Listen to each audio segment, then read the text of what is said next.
नमस्कार। बिहार में एक नई हवा चल रही है। सरकार कह रही है कि अब प्राइवेट स्कूल खोलना ईज ऑफ डूइंग बिजनेस का हिस्सा होगा। मतलब जैसे फैक्ट्री लगती है वैसे ही स्कूल खुलेंगे। जैसे स्टार्टअप के लिए सरकार मदद करती है वैसे ही उद्योगपतियों को स्कूल खोलने के लिए सहूलियत मिलेगी।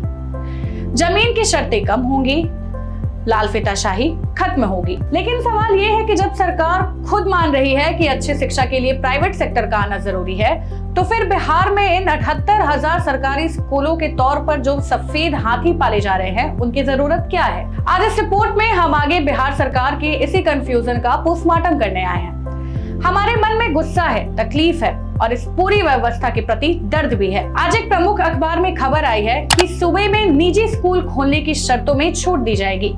और मजे की बात है कि उद्योग विभाग को इस पूरे प्रोजेक्ट के लिए नोडल बनाया गया है। अब तक प्राइवेट तौर पर सीबीएसई मान्यता वाला स्कूल खोलने के लिए कम से कम 1 एकड़ जमीन और आईसीएसई मान्यता वाला स्कूल खोलने के लिए कम से कम 50 डेसिमल जमीन चाहिए थी, जिसे अब घटा दिया जाएगा। सरकार का तर्क है निवेश बढ़ाना है, लेकिन मेरा तर्क ये है कि साहब, शिक्षा तो कानूनी तौर पर व्यवसाय है ही नहीं, फिर इसे बिजनेस की तरह डील क्यों किया जा रहा है? और अगर बिजनेस की तरह बनाना है तो आधे अधूरे मन से क्यों? हम आज इसका सलूशन लेकर भी आए हैं। सीधे सरकारी स्कूल को ही प्राइवेट प्लेयर्स के हाथों में क्यों नहीं दे देते? आइए थोड़ा गणित समझते हैं, क्योंकि बिहार की जनता का पैसा कहां जा रहा है ये जानना आपका हक है। वित्तीय वर्ष 2025-26 के लिए बिहार का शिक्षा बजट करीब 68,217 करोड़ है। ये पूरे राजकीय बजट का लगभग 20% है, यानी सरकार का हर 5वां रुपया शिक्षा पर जा रहा है। बिहार में लगभग 78,000 सरकारी स्कूल प्राइमरी से लेकर +2 तक है। इतना सब होने के बाद एक रिपोर्ट के अनुसार बिहार में कक्षा 5 के केवल 41.2% बच्चे ही कक्षा 2 की किताब पढ़ पा रहे हैं। मतलब 68,000 करोड़ खर्च करके हम आधी आबादी ऐसी तैयार कर रहे हैं जो ठीक से पढ़ भी नहीं सकती। क्या गजब का रिटर्न ऑफ इन्वेस्टमेंट है ना। अब सरकार कह रही है कि प्राइवेट स्कूलों के लिए नियम ढीले करेंगे ताकि नए स्कूल खुले।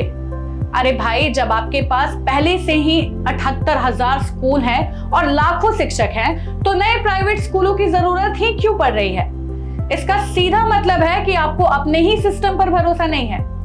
अगर सरकार को लगता है कि प्राइवेट मैनेजमेंट बेहतर है, तो शुरुआत अपने ही स्कूलों से करे।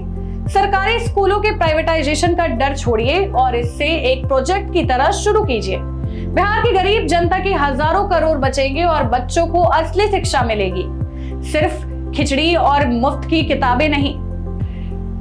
और ये भी जानिए कि बिहार में शिक्षा विभाग के इस भारी भरकम बजट का सबसे बड़ा खर्च स्कूलों की बिल्डिंग या बच्चों की लैब पर नहीं, बल्कि शिक्षकों और अधिकारियों के वेतन पर होता है। और जब भी शिक्षा व्यवस्था में सुधार की बात आती है, तो सारा मामला शिक्षकों की जॉब सिक्योरिटी पर आकर अटक जाता है। हमारे बच्चों को अच्छी शिक्षा मिले या ना मिले, ये शिक्षा मित्र, नियोजित और अब बीपीएससी से चुनकर आए शिक्षकों की नौकरी पक्की रहनी चाहिए। तो उपाय के तौर पर हमारे पास एक प्लान है। बिहार सरकार ये प्राइवेट स्कूल खुलवाने के पहले एक पायलट प्रोजेक्ट बेसिस पर ये काम करे कि हर जिले के 2-2 बड़े सरकारी स्कूलों को प्राइवेट कंपनियों या अच्छे ट्रस्टों को सौंप दे।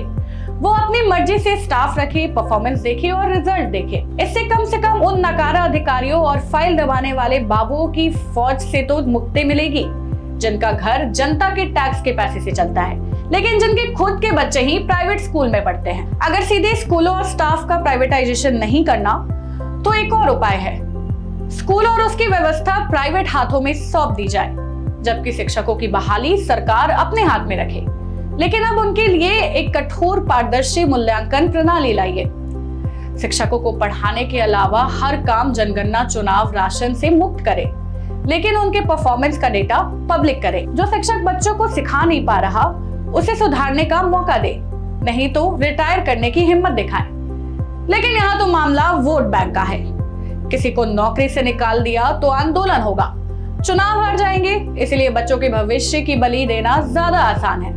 अभी इस वीडियो में इतना ही। आपका क्या सोचना है? क्या बिहार के सरकारी स्कूलों को प्राइवेट हाथों में सौंप देना ही एकमात्र रास्ता बचा है, या फिर इस 68,000 करोड़ के बजट में कहीं कोई बड़ा छेद है जिसे भरने की नियत किसी की नहीं है? अपनी राय कमेंट में जरूर बताएं। जय हिंद, जय बिहार। वीडियो पसंद आए तो इसे लाइक और ज्यादा से ज्यादा शेयर करें। हमारे चैनल को सब्सक्राइब करना न भूलें ताकि आपको हर जरूरी खबर सबसे पहले मिल सके। अगर आप किसी खास विषय या मुद्दे पर वीडियो देखना चाहते हैं तो कमेंट करके जरूर बताएं। आपकी राय हमारे लिए बेहद अहम है।